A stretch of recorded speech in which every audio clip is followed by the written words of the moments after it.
हे आता आम्हाला देखील अपेक्षित नाही आहे.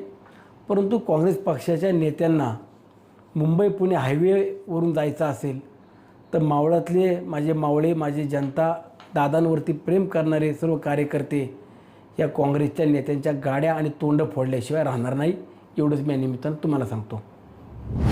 आदरणीय दादा मागील काही महिन्यापूर्वी आज आपल्यामध्ये नाही आहेत आणि दादा गेल्यानंतरनं सुनित्रा वहिनींनी पक्षाची जबाबदारी, राज्यातील उपमुख्यमंत्री म्हणून पदाची जबाबदारी असेल, सहकार क्षेत्रातली जबाबदारी, शैक्षणिक क्षेत्रातली जबाबदारी स्वीकारून खंबीरपणानं आज उभ्या आहेत.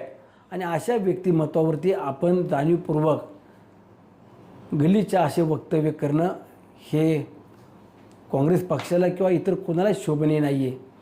काँग्रेस पक्षानं दिलगिरी व्यक्त करावी किंवा माफी मागावी हे आता आम्हाला देखील अपेक्षित नाही आहे. परंतु काँग्रेस पक्षाच्या नेत्यांना मुंबई पुणे हायवेवरून जायचं असेल तर मावळातले माझे मावळे, माझी जनता, दादांवरती प्रेम करणारे सर्व कार्यकर्ते या काँग्रेसच्या नेत्यांच्या गाड्या आणि तोंड फोडल्याशिवाय राहणार नाही, एवढंच मी निमित्तानं तुम्हाला सांगतो.